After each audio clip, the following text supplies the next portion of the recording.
Hi everyone, I'm Holly from Hand Printed, and today I'm going to show you how to make an intaglio print using a Tetra Pak carton. Now a couple of videos ago I did an intaglio print using Enviromount dry point board. This technique is really similar to that one. It'll use a lot of the same techniques, a lot of the same processes, but I'll go through the whole thing in case you haven't seen the other one or you want a refresher.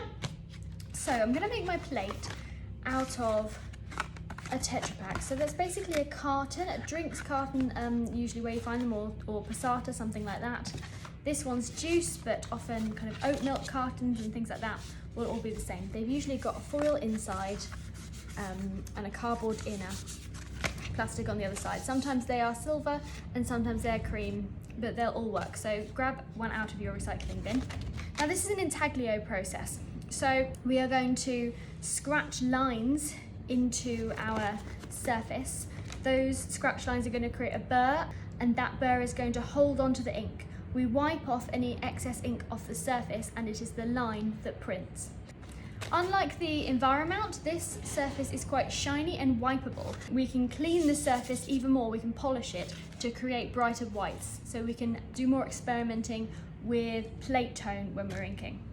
You can see it's got lots of creases, it's got the folds in from where the carton is constructed, but it's also got lots of creases in it, and they will pick up and hold ink. So you have two choices. You can either just use the small panels and choose a flat area, as flat as possible, to make your print, or you can see these folds and crumples as part of the material, and you can use it in your design. So it's absolutely up to you. So I'm just going to sketch out my design with a soft pencil just to start off with.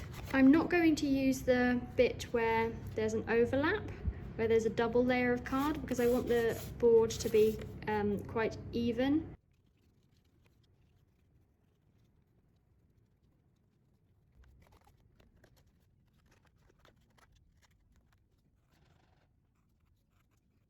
Because the Tetra Pak's so easy to cut, it's a nice excuse to get a little bit creative with your blocks and get away from that square-edged restriction, which is quite nice.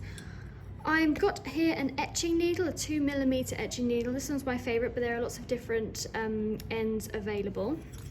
And I'm just going to score into my Tetra Pak, and those lines are going to hold onto the ink, so they are going to print. You can see that I put some text on this block, and I've written it backwards because when it prints, it's going to print kind of like a stamp, and then the word will be forwards on my print.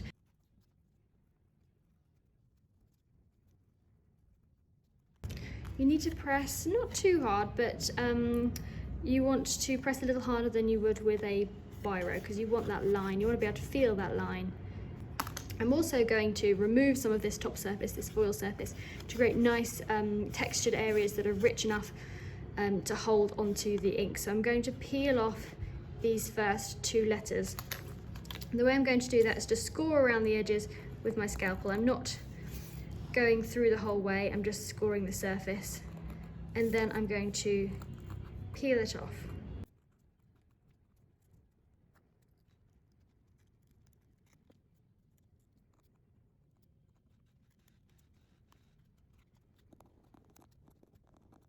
I've got the fluffy cardboard layer is revealed in these two letters, so they should print. I'm going to be printing in black, so they should be a solid black. I've got my lines here, which are going to hold on to the ink, so I'll have my black lines. And I've also scored some lines into my handle just to add a little bit of interest. You can see I've added a few extra crumples because I kind of want that. I want that look. And I've got my fold here, so they're all going to print. If I leave the ink in them a little bit, you'll see all that nice texture. I'm going to make my registration sheet. So I've got a sheet of plain paper here and a sheet of my printer paper. I've just cut some Snowden paper into A5. Draw around a sheet of that. And then I'm just going to mark where I want my block to go.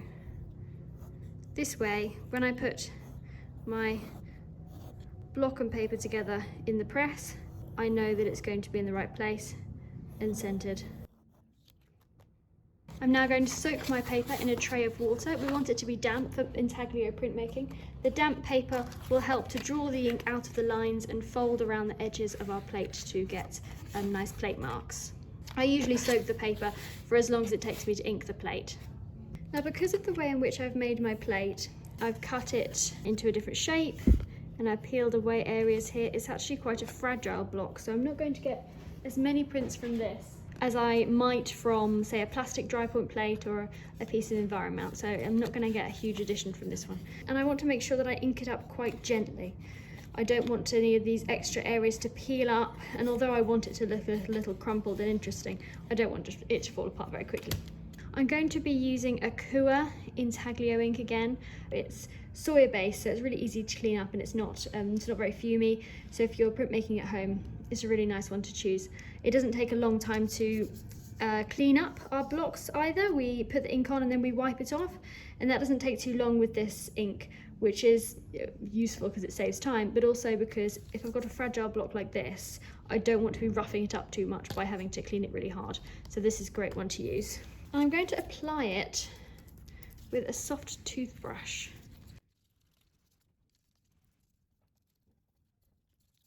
Want to work it into those lines and over the surface of the plate.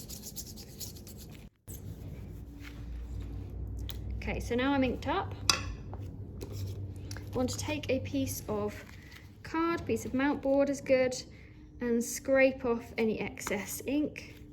This will also help to push that ink into the lines. Next, I'm going to take a wad of scrim, and I want to apply it all over the block in a twisting motion that helps to push the ink into the lines and also start to wipe off excess ink from the surface.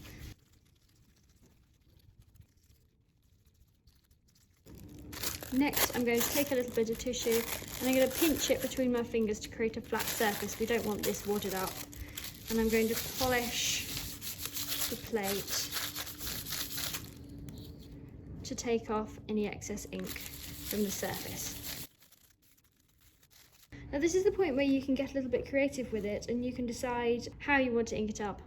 You can clean this surface as much or as little as you want.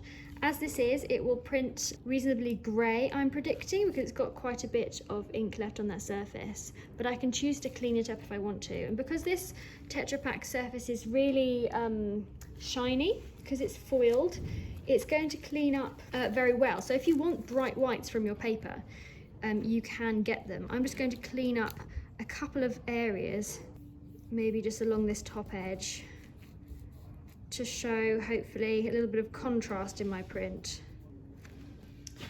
I'm also going to use a cotton bud just to polish off some areas. Might try doing these letters a little, but I want to be careful because I don't want to remove any ink from those lines. So I've got my etching press set up here ready to go. I've got it set up with blankets and it's quite tight because we want it to go through quite a bit of pressure. You don't have to use an etching press for this technique. We have got a blog post, if you want to go to the website, about how to print an Intaglio print without a press. But using a press usually gets better results. So if you can get your hands on one or borrow someone else's, then that will work really, really well. We have these ones along with a few others on our website. Now I've blot my paper because I don't want it to be soaking wet, just damp. And I've got my registration sheet and then my block on top. I'm just going to lay the paper over between sheets of newsprint, blanket on top, and then roll it through. So here's my finished print. You can see I've got my lines made with the etching needle. I've got the areas that were carved away here to produce that richer black, and you can see all those folds and crumples. I've got my plate tone and I've got some areas that are more clean. So you can experiment with using Tetra Paks in loads of different ways for this technique and make lots and lots of different blocks. I should be able to get a few prints from this plate, maybe 15, 20, something like that, if I'm quite gentle with my inking. So have a go at making your own and start saving your Tetra Paks. We have all of these materials and equipment on our website, handprinted.co.uk, so go and have a look. Check out our other videos for all sorts of other techniques, and we've always got loads and loads of projects and help on the blog, so have a look there as well. Happy printing!